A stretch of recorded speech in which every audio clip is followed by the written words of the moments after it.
Okay, deck tech for the first league that we're going to be recording with Ragavan, Nimble, Pilferer. So I know there's been a lot of people that have wanted to see this card in action. So let's see if we can show the monkey at its best. Now, fair warning, based on some of the test games I've already played, there is a very realistic possibility that Ragavan is going to die every single time we play it, and we won't actually ever get to see it do anything. Make no mistake, though, unless it's dying by Lava Dart, which that would suck, this card is still doing a lot when they're killing it, because it's basically clearing the path for the other Prowess creatures, or Bonecrusher Giant, and that's actually pretty big, because, see, one of the worst things about any 1-drop in any deck is if they can just ignore it. Honestly, like, I know it sucks if you've got a really good 1-drop and then it just immediately dies, but make no mistake, that's way better than if you play your great 1-drop and they just don't kill it. Because if they don't kill it, and they do have the ability to kill it, then that means they can kill your other stuff, which is better.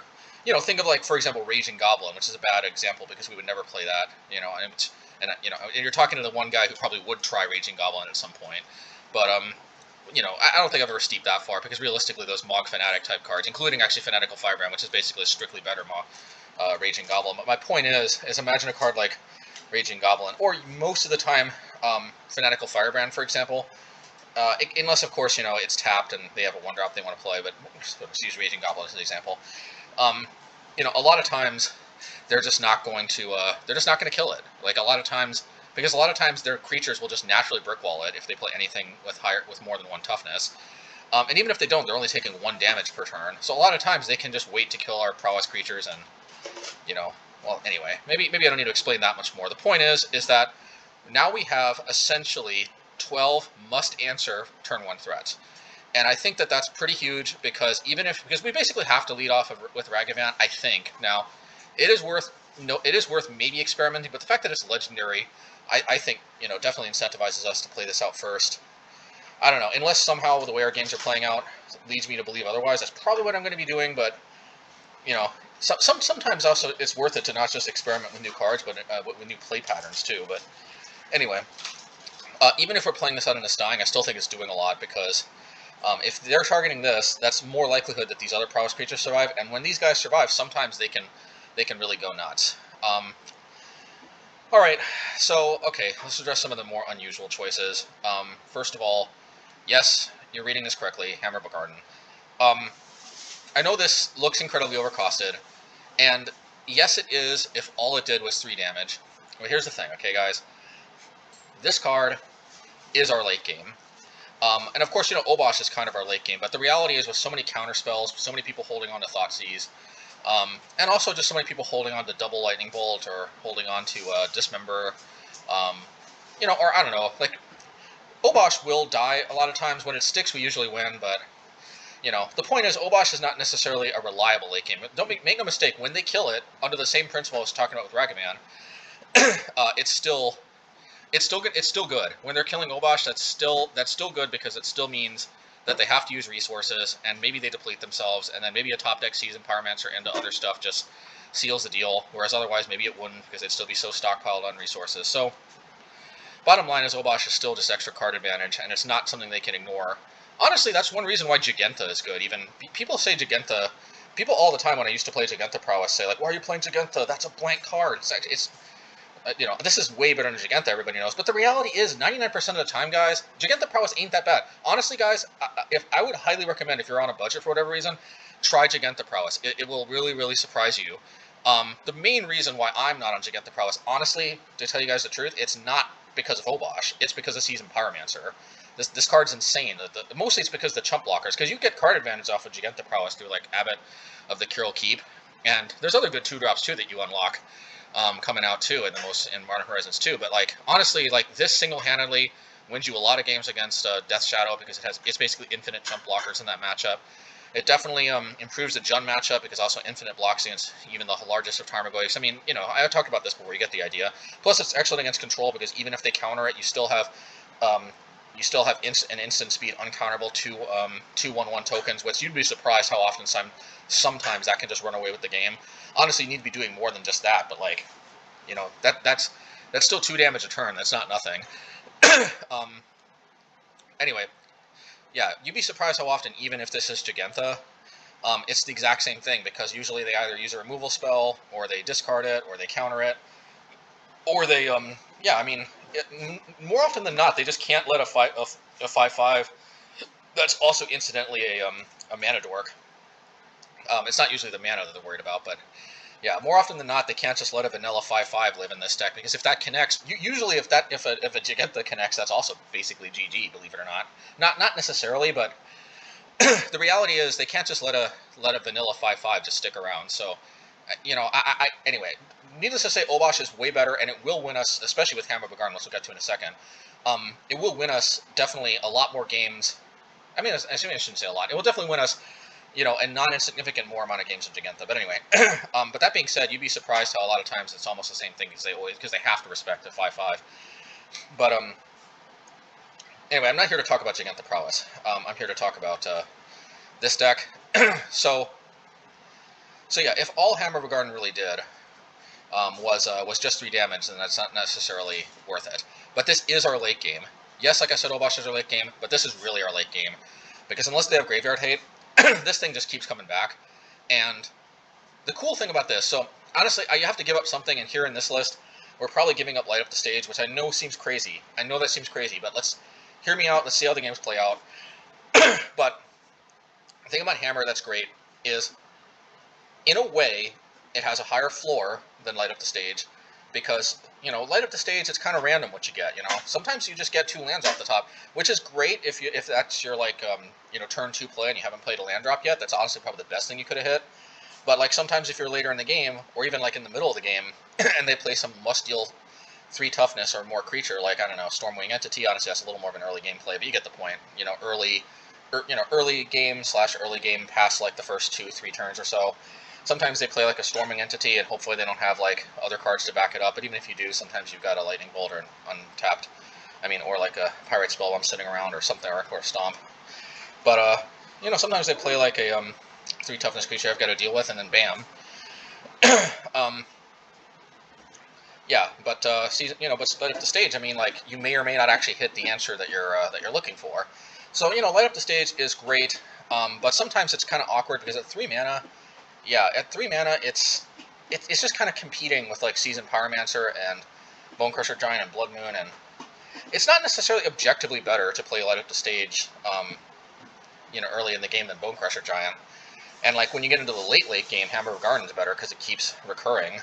And, well, look, guys, like, at the end of the day, I don't think any amount of me trying to reason this out with you is going to convince you that Hammer of Bogardan is better than Light Up the Stage. I'm just going to play the games and hopefully demonstrate kind of what I've been seeing. I just like the way it's an answer, and there's never been more 3 toughness creatures, like, you know, Mantis Rider, Storming Entity, General Kudrow, you know, I mean, heck, actually Dreadhorde Arcanist, gee, I don't know, like, whatever. There's lots of 3 toughness creatures, there's a lot of 2 toughness or less creatures, but there's a lot of creatures that Hammer of Bogardan is going to hit, and it's also a recurring late game. So, you know, anyway, we'll see. But yeah, the point is that it's really just a removal spell early in the game, but it's just like, it is your recurring, you know, endless stream of value late game. And since this is the most grindy red deck that I've basically ever played, this is probably the only deck that one of the only decks that can probably support Hammer of Bogardan, unless you're playing like a prison deck or something. I don't know. This is one of the only decks that I think that can support Hammer of Bogardan, because it's very rare that you both are in the market for some early interaction that is in the form of 3 damage, and also are in the market for like a way to recur it constantly, and it's not necessarily too late. This is just such a weird mix of a deck that's both aggressive and kind of plays for the grind. But anyway,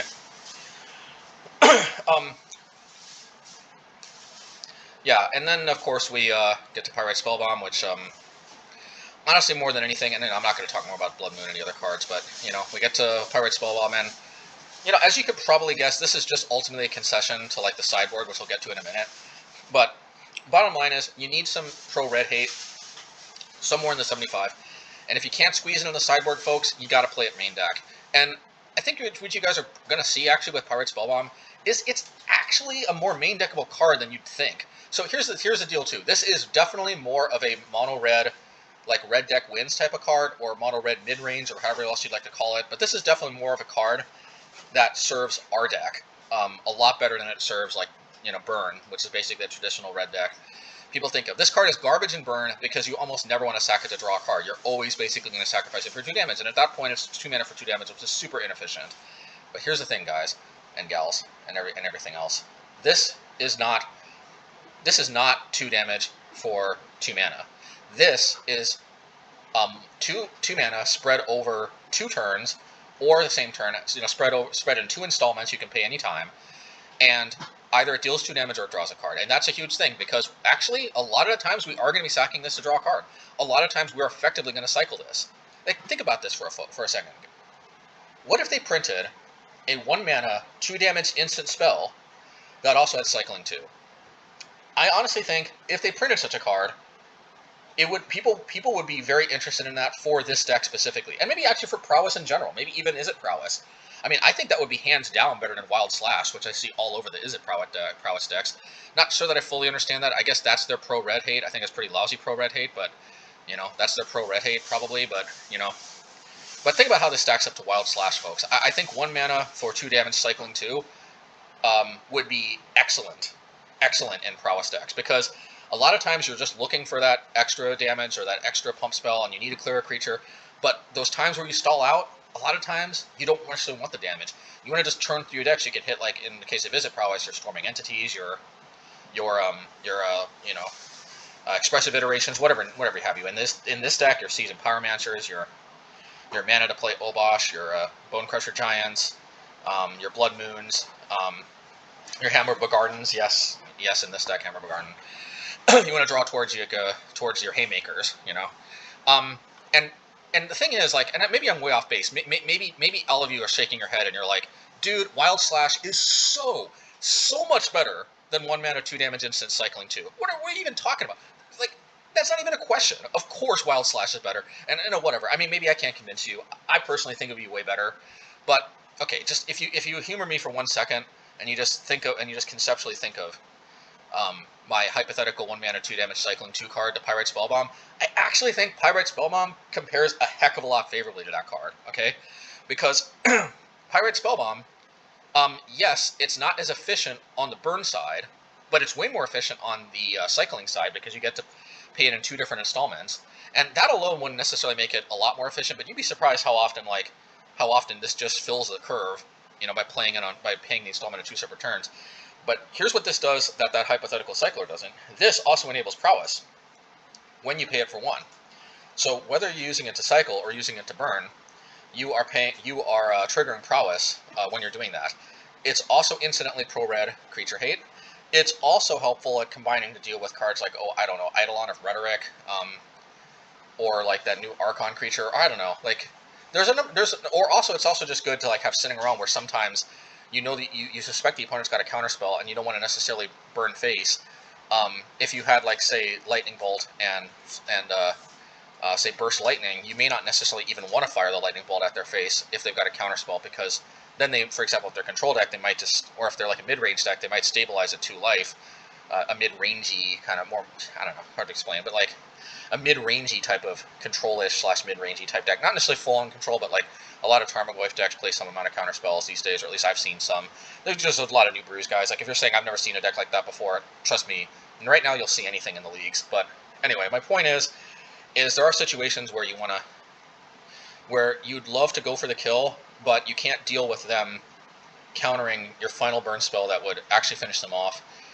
And you only want to burn face if you basically get the kill. And Pyrite Spellbomb is great because, like Seal of Fire, you can fire off your Lightning Bolt. If it resolves, then basically they're dead, because they can't counter the Pyrite Spellbomb activation unless they're playing some weirdness like Tail's End, which again, you'll see almost anything these days, but definitely that's less likely to happen. You know, but if the Lightning Bolt gets countered, great, then you maybe just cycle the Pyrite Spellbomb. You see what I'm saying? Like, it's better than it looks, and again, probably like Hammer Bogardan, I know this card looks so frickin' funky, but again, I don't think any amount of like me actually explaining this is probably going to do the same justice as just seeing it in action. And I think I have played this in some previous builds. I'm not necessarily sure those recorded, I think I may have been getting there, but I'm probably just gonna ditch some of those other recordings I made because probably you guys are more interested in seeing Ragavan content now that that's out. Man, I had some more learn lesson tech. I even had, man, guys, I had some interesting tech.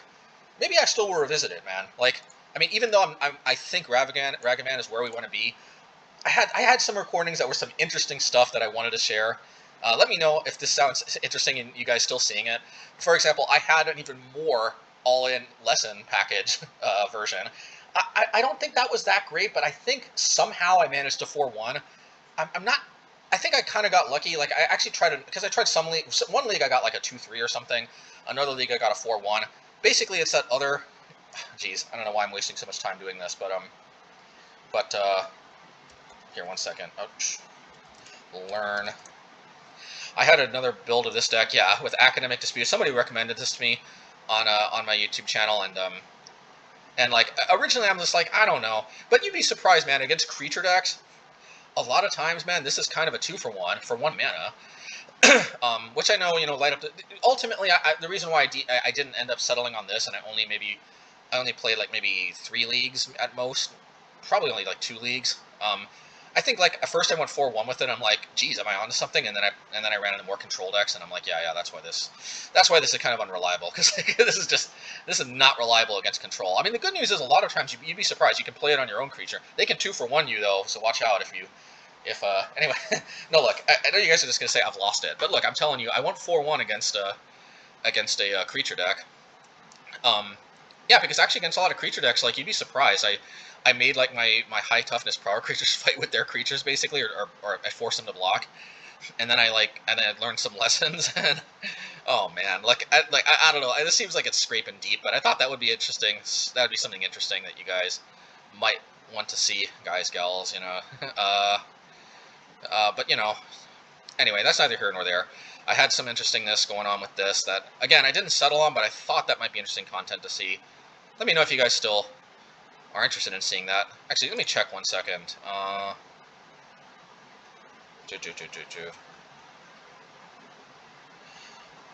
Okay, I'm not 100% sure if I actually have this recorded or not, to be honest. Yeah, actually, guys, I'm not. I might have to record another one if you guys are interested in this. Anyway, I also had a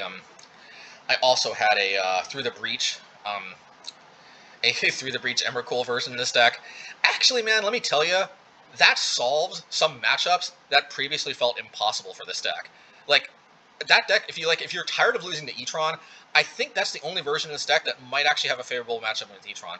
Now, that a lot depends on that matchup, on whether or not they see Thought-Knot Seer, and whether or not you have like multiple pieces of the combo in your hand and enough mana to reliably get to that in time, and how many Thought-Knot Seers they have.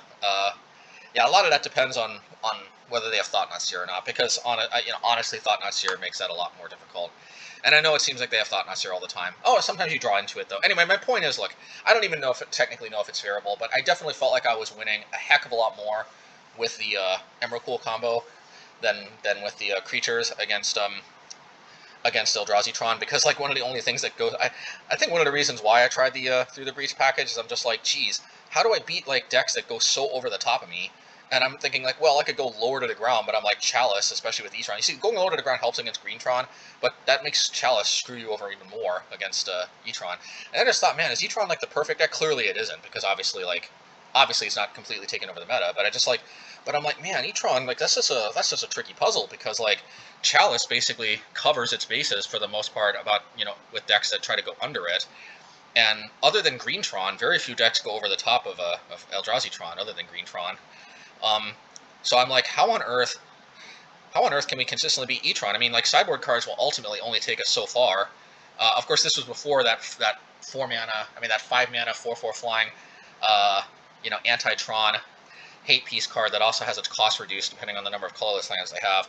That card, honestly, if E-Tron becomes that huge, way more huge of a deal, I might play that. Dang it, though. The problem is frickin' Amulet Titan is everywhere, so Magus of the Moon still probably gets the the preference.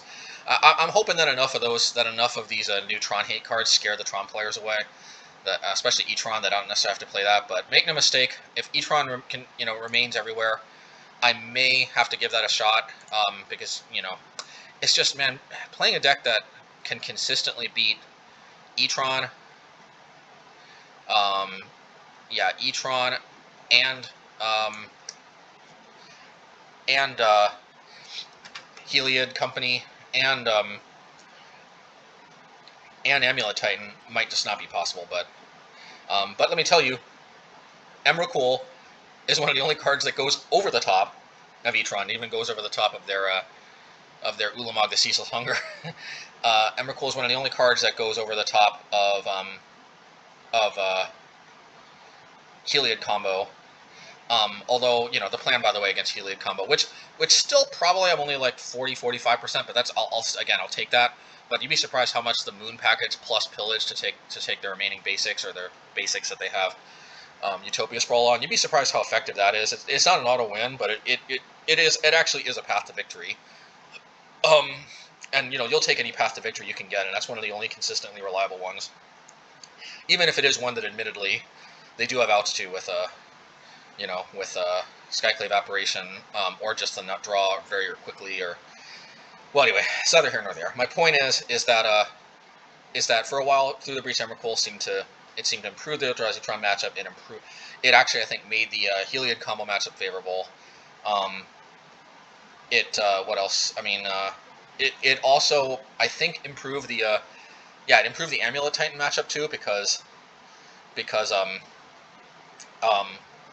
even if they resolved a Titan, a lot of times I could still win, at least if they didn't attack with it yet. The problem is once they attack with Titan, they start getting a truly absurd amount of permanence in play, and you'd be surprised. I think once when they already attacked with it, they sacrificed like 6 lands, no problem, and then they just like attacked again for lethal, and they still had like 4 or 5 life, I guess, extra.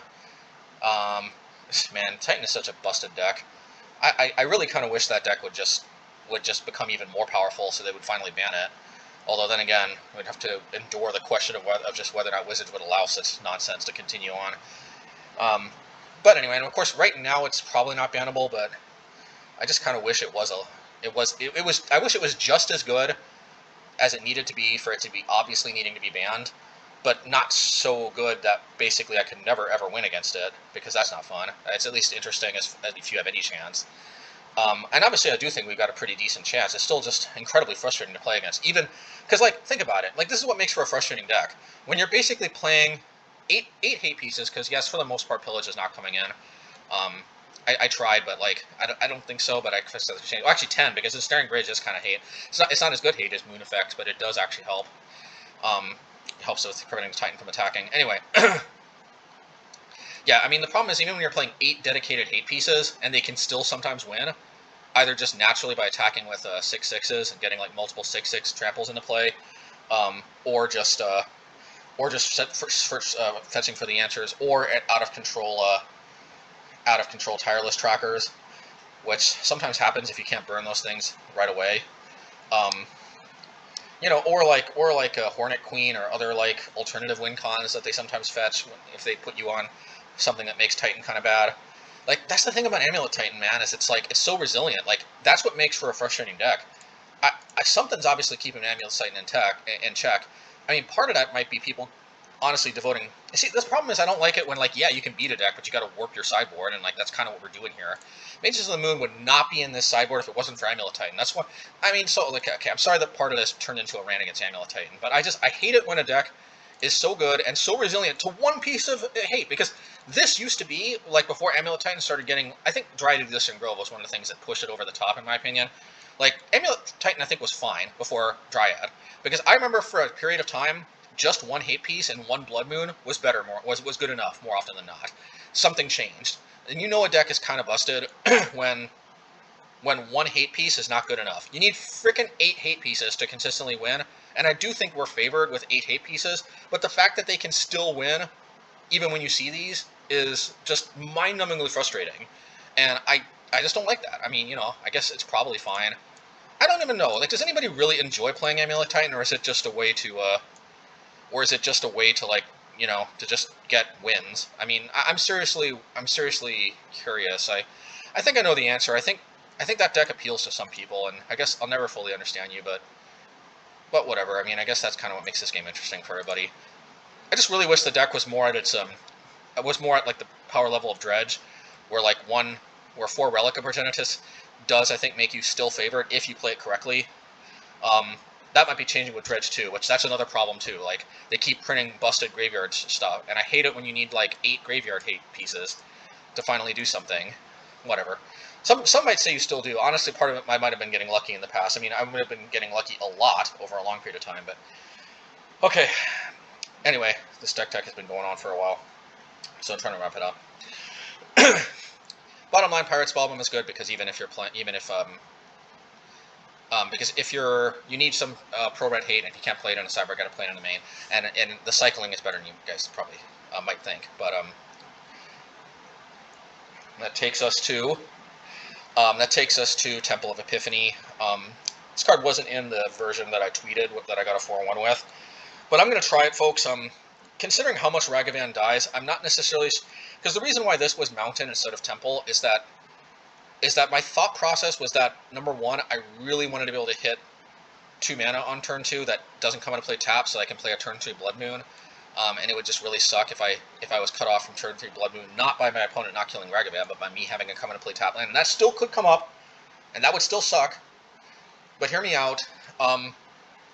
The bottom line is I was already fairly convinced that some type of utility tap land was the way to go before Ragavan came out, and the fact that, unsurprisingly, Ragavan basically dies 90% of the time instantly, leads me to believe that I may not necessarily want to warp this deck that heavily around Ragavan. Ragavan might end up being the type of card that you just shove it in there, and it makes the deck better, but, you know, like, it's not reliably resilient enough to warp your deck around, but at the same time, it's good enough that, like, you gotta play it, and, like, it doesn't... I think Ragavan is one of these cards that's good enough, and you don't need to really change anything about your deck, I think. And that's the thing. So I already was very impressed with Temples before Ragavan came out, and my suspicion is probably Ragavan's going to die often enough that I'm not going to want to warp my deck to make a great card even better. And by the way, I don't know how to explain this in previous videos, but the reason why I like Temple is that A, it prevents you from getting mana screwed early. Well, I shouldn't say prevents you, but it highly reduces the chance you get mana screwed and the duration of your mana screw. Because the formula is very simple, folks. When you have Temple, if you have less than 3 mana, basically anything on the top of your library you push to the bottom. I mean, unless you got literally nothing else in your hand and like it's a Seasoned Pyromancer and you kind of need that to actually kind of get your game going. Which, the only way I think that usually happens is if, like, you don't know what you're up against, it's game 1, you keep a hand that has 2 lands and good stuff, which I do a lot, but it turns out to be Death Shadow, and you know from experience the only way you win that matchup with Seasoned Pyromancer, yeah, you probably put Seasoned Pyromancer on top. And in a lot of other contexts, though, actually, Seasoned Pyromancer is one card that's so good that unless you got another Pyromancer in your hand, if you have 2 Pyromancers in your hand, I can totally see bottoming one, because the first one's not going to be card advantage, it's technically a card neutral card, but it's still a good one. But, you know, yeah, if you got 2 Seasoned Pyromancers, I can see putting one to the bottom, but... Anyway, other than Seasoned Pyromancer or Blood Moon, unless, like, you're playing against a monocolor deck, but... and honestly, unless, like, unless it's Seasoned Pyromancer or Blood Moon, which are two of kind of, like, the marquee cards in this deck that, more often than not, single-handedly win you the game. I mean, most of the time, if it's, like, Lightning Bolt, Flame Slash, Hammer, Prowess creature, unless they play a creature you have to deal with, for example. But, like, you know, most of the time, the formula is very so obviously, you know, side cases aside, the formula is very simple, folks. With Temple of Epiphany, if you have 2 lands, if you have less than 3 lands, and you play a Temple, it's very simple. If it's not a land, you scry it to the bottom. If you have 3 lands and it's a land, you scry it to the bottom. And it took me a while to learn this formula, but, like, that will smooth out your game a lot, because it'll help reduce mana flood in the late game. A lot of times you will draw more than 3 mana, but you need to hit 3 mana to play your Seasoned Pyromancers, which a lot of times will basically once you play Seasoned Pyromancer, that kind of fixes whatever you had going on from that point onward.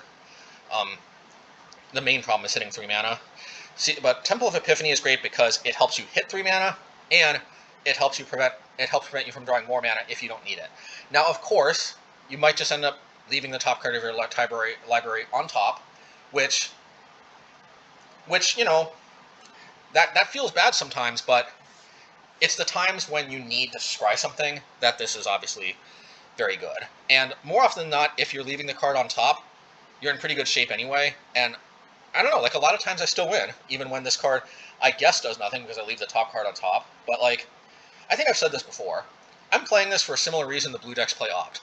And this is basically an Opt that's basically stapled to a land. Yes, this does not draw you a card. But again, Opt doesn't draw you a card either. Opt just replaces itself, okay, folks?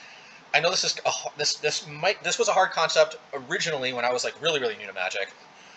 But a card that costs mana and draws a card doesn't actually like give your deck much intrinsic value unless you're some kind of combo deck or something, and you just need to maximize your chances of seeing a combination of particular cards.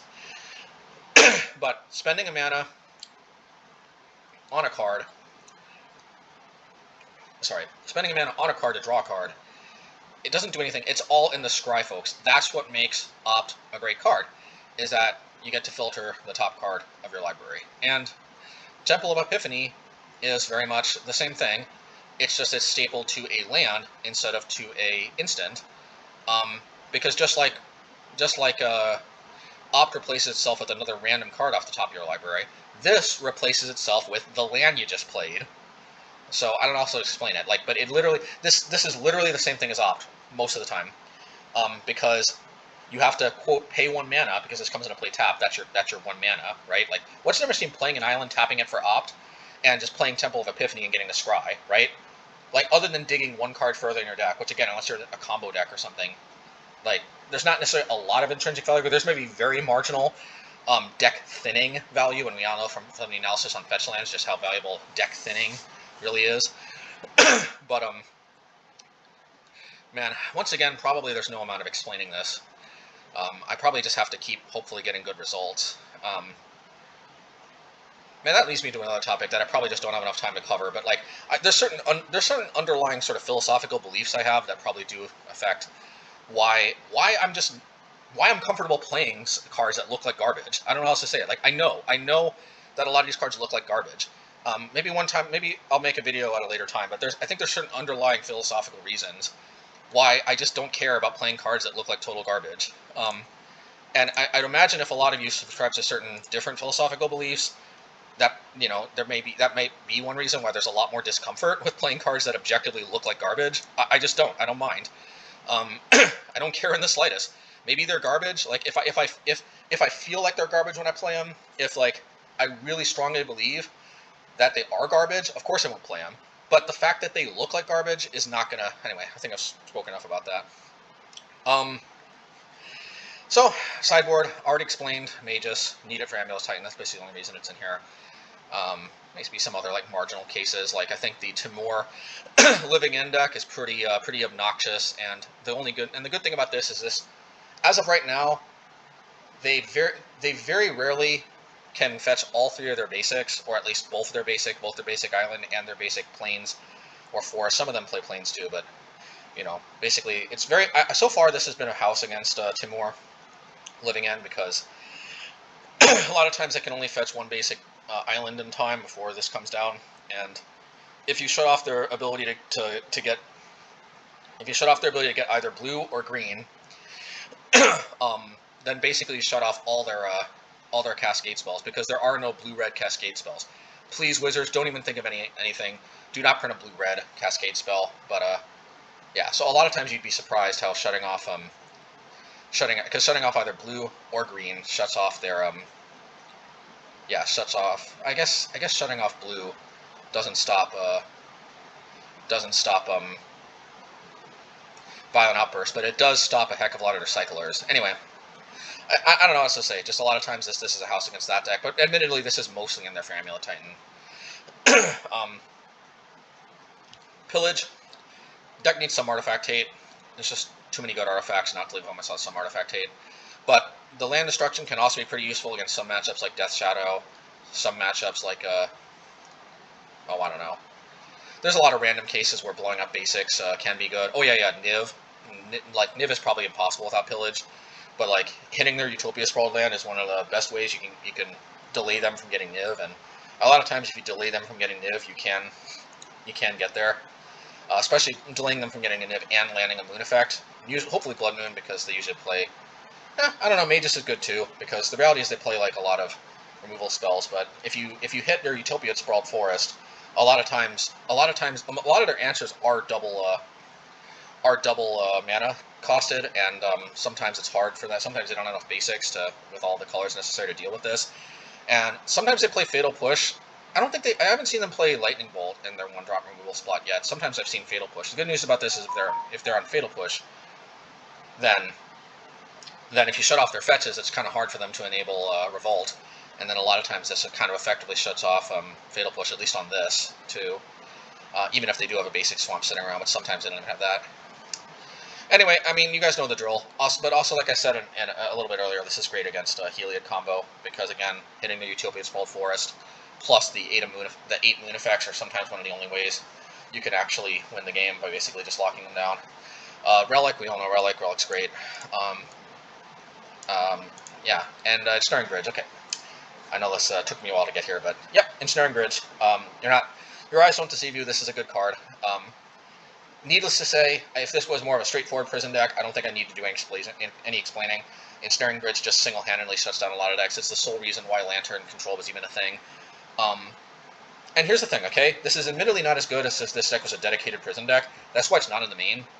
But there are some matchups where basically we basically play a prison role until we're about to win.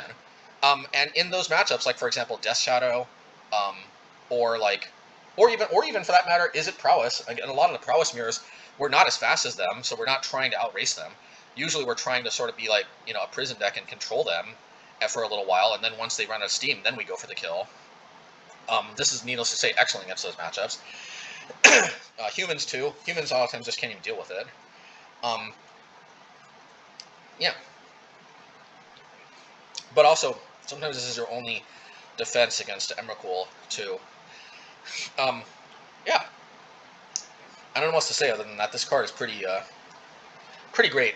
It's one of the top most busted cards in the entire format, and I just like that we can play it here. Here's the thing, guys. One of the reasons why I've never played Bridge in the past is, and I could be wrong about this, but the only time I've played Bridge so far is when I'm also playing Hammer of Bogardan, and I'll tell you why. The reason why I'm on Hammer is that, the reason why I'm on Bridge is that basically once you play Bridge, and if you got even one hammer in your yard, or like there's enough card draw that and with 4 hammers, we're pretty likely to see Hammer. So that's the thing. Once we see Hammer, and we've got a Bridge in play, we can end the game relatively quickly. If they're like at 20, it may take a little bit of time, but the fact that we have a recurring burn spell means the game won't drag on ad infinitum. And that's the biggest problem with Ensnaring Bridge, in my opinion, is that decks that can't support it very well, that don't have a way to win, that doesn't rely on attacking, they end up giving the opponent ad infinitum turns, and this is one of the problems with land control, even when that deck was at its peak, but of course they have the ability to control the top card of the library, which is one way they deal with the opponent drawing an ad infinitum amount of cards, but like, yeah, Hammer Bogardan limits the amount of draw steps they have to eventually get out of the Bridge lock. And that's kind of necessary, because without Hammer Bogardan, it can sometimes take a truly obscene amount of time to actually draw enough burn to end the game. And truth be told, in this deck, there just isn't enough burn. I mean, sure, I played some previous versions that have had more burn spells, but this is not a burn deck. Like, and a lot of our burn spells, like Pyrite Spellbomb or Stomp, just don't objectively deal enough damage to really, like, make killing on the Bridge really feasible. We only play 4 Lightning Bolts, naturally. They didn't print Chain Lightning for some reason in Modern Horizons. I don't know why. Wizards, let me know. And Flame Slash, of course, can't target players. So, like, realistically, without Hammer, like, in a lot of these Obosh Prowess variants, do you really see us killing under Bridge? I mean, not really. Like, yeah, it's just, it's either not going to happen, or it's going to take a truly obscene amount of time for that to happen. Hammer enables Bridge, for the most part, in this particular deck. And yeah, and of course Obosh can help speed that up even further, which I said, you know, I'd get to, and I guess there you go. Together with Hammer Bogardan, sometimes that speeds up the process even further. So, look guys, I mean, I don't know what else to say, but Hammer, one of the draws to even playing Hammer, to be honest, is the fact that you unlock being able to play Bridge in the sideboard. And I don't know what to say, like, I'm probably missing something, but the sheer amount of decks you can bring Ensnaring Bridge in against, the sheer, Dredge is another one too. This is effectively Dredge Hate number 5 through 6 against Dredge. There's just few cards that I've ever played that have been able to cover so many bases as Ensnaring Bridge, and also be so obscenely powerful while they're covering that base. Honestly, I kind of even want to play more than 2. Here's the problem though. Number one, it's hard for me to justify playing less than 4 Mages, or Pillages, or Relics, obviously. That's probably the number one reason. But number 2, if there ever is a card that you probably want to, if there's ever a card that you want to play less than 4 of, it's probably Bridge. Because, I mean, how annoying would it be if I apply my normal 4 of rule to Ensnaring Bridge, and I draw like all 4 of the bridges? It's going to take forever to play those all out, and my bridges are going to prevent me from actually Bridge being effective. That's not necessarily always the case, and obviously, if I could squeeze a third one in here, like if I was playing Companionless Prowess, for example, and the exact same conditions applied, I'd probably play 3 bridges. I'm just saying, if there was ever a card that it kind of made sense to trim a 4th copy from, or a 3rd copy, it's Ensnaring Bridge. Obviously, that means I don't see it as reliably as I'd like to, but it also means that I'm never going to have a bunch of bridges in my hand choking me off of being able to play Ensnaring Bridge. So, anyway, I guess, plus obviously they're not, they don't gain any advantage from playing extra copies of them. So, I guess that does it. I guess Radiant Fountain, I almost forgot. Yeah, I've explained this in previous videos, but okay, I'm just going to cut to the chase, folks. This is basically just because of burn. I mean, yeah, it has some fringe benefits against, like, is it Prowess or other aggressive decks. Honestly, we can win those matchups without this, and the problem is those in most other matchups besides burn, it's kind of a wash, because yeah, the extra 2 life can buffer your life total and help, but then sometimes the, making your mana a little more awkward, like, sets you back. So it's like Radiant Fountain giveth, but Radiant Fountain take away. Make no mistake, though, against a lot of aggressive decks, the 2 life is very valuable. It's just against, like, the control decks and the decks where the life doesn't really matter. That's where this is just objectively worse than Like Another Mountain. That being said, essentially, folks, this is here for burn. Now, I mean, the second deck that it is good against is any deck playing Scourge of the Skycleaves, and yes, on a few occasions, I have killed a Scourge of the Skycleaves by playing Radiant Fountain. That is obviously an amazing feeling, but it's mostly burn, because Scourge of the Skycleaves deck, it helps, but a lot of the times you still win or lose those matchups for reasons other than Radiant Fountain. But that is one other deck that sometimes it's hard to gauge how it's helping, because sometimes when your life total is higher, the Scourges just don't come out, or they come out like way later in the game when it's too late, and you may or may not necessarily identify the Radiant Fountain as the reason why you won the matchup, because you just don't see the Scourges either period, or you don't see them until much later in the game, and you don't know whether you drew them or they were rotting in their hand. But okay, so admittedly, this is basically because of Scourge of the Skyclave and because of burn. Mostly because of burn. I would not play this just to hose Scourge of the Skyclaves. There's better ways to do that. But this is burn. This is solely burn. I kind of hope for the day. No, I don't really. I like burn. I used to be a burn player myself. I don't have any issues with burn, but it does kind of suck that the deck's a part of the metagame, because it does demand some hate. Thankfully, unlike Amulet Titan, I do find, believe it or not, the Radiant Fountains are enough. Is that enough to consistently win? No. But come on, it's not fair to compare Radiant Fountain and Blood Moon. Blood Moon is a 3-mana, do-nothing card, unless you're playing against a deck that this hoses, which admittedly is probably like 75 or more % of the format. But yeah, I mean, so like, this is not this. Burn is not as much of a problem as Amulet Titan, in my opinion, because yes, this is kind of the same as like Blood Moon. It's crazy that this is about the same as Blood Moon against the burn decks, in that they can still win, but it does give you a fighting chance, and it does, I think, make the matchup slightly in our favor. Could just be a wash, and we could be mostly, and by a wash I mean we could just mostly be like even in the matchup.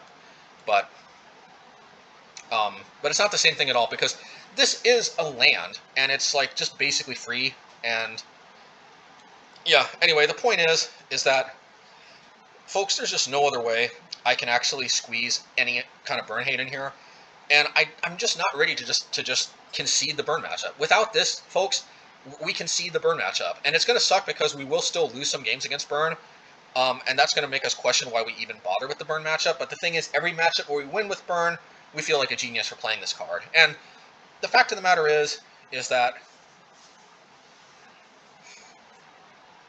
I don't know, this just doesn't screw me over as much as you think. I don't know what else to say. It doesn't. I mean, we'll see. Guys, folks, I'm just not ready to throw in the towel against burn. This does not guarantee a win against burn, but I don't know. Maybe this is a psychological issue I have, but I'm just not willing to just basically auto concede when we see burn. And without this, that's just the case in my experience. Anyway, and yeah, even with Ragavan, yes, I tried. Actually, yeah. Actually, my first draft, I basically played the same version as my first draft video, except that I replaced Radiant Fountain with Spikefield Hazard. And then my first matchup, I think, was burn, and then I just got trounced, like, easily. And I even played some lands that I think, like some different color lands. I mean, not color, some different art lands.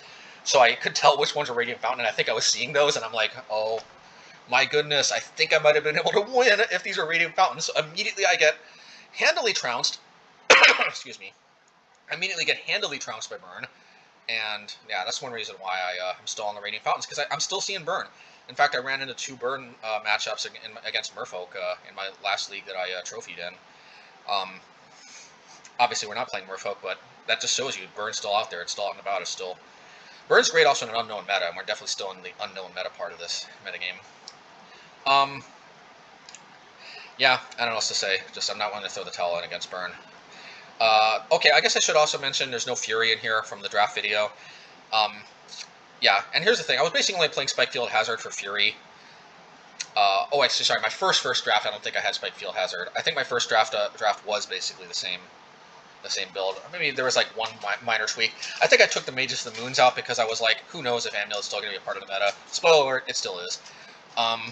But yeah, my point is, I did also try out Fury early on, and the only reason I played Spikefield Hazard was in my second draft or so was because of Fury. I tried making Fury work, but like even if you play more red lands, you could say that you can pitch with Fury. It's like, it's just, the problem is a lot of times you don't want to wait to burn until there's like more creatures on the battlefield than one, and that just means a lot of the times you'd rather just spend 1 to deal with one of their threats than an extra card.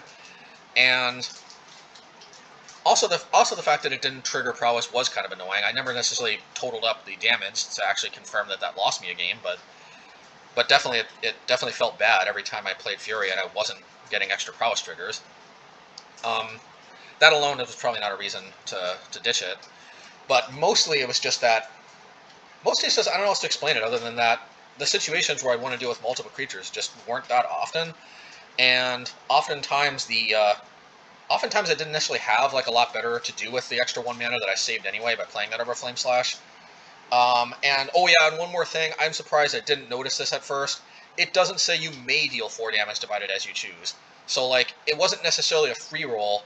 Like, I had to wait until they played a creature, even if I had 5 mana and I had it in hand, which isn't that bad, and honestly, it did probably do pretty good for me in at least one game where it did come down as a 3/3 double strike and dealt 4 damage, but, that just wasn't, it just turned out to be disappointing. That being said, I think Fury still could be a good sideboard option in certain metas, but just in this particular meta we're in right now, if you can even call it a meta, but as long as Amulet Titan's in the format, and I feel like I need Mages of the Moon, I don't know. Anyway, I think that does it. I guess I will also just talk a little bit more about Ragavan, but I've obviously done 2 whole videos. My initial thoughts, and then my first draft once it was actually released. Yeah, like I just said, card is as good as I said in those videos. It's just it does die on site enough, and I guess I was kind of wrong about Lava Dart needing to police it, because the rest of the removal works just as well. I think people must have upped the amount of removal they play, because in the past, I don't remember them necessarily killing every single creature I play. Anyway, long story short, it's still very good when it connects. I don't think there was a single game where I connected with Nimble Pilferer and I lost. Now, I'm sure there will be those games. I don't know that, like, in the 2 or 3 leagues or so I've played so far, that's been the case, but I don't know if I can remember. Yeah, I think I'll play 2 or 3 leagues. Anyway, yeah, anyway. Look, I've only gone on for 50 minutes. Let's just get into the matches. Alright, let's just get into this so we can actually have our voice left for the games already.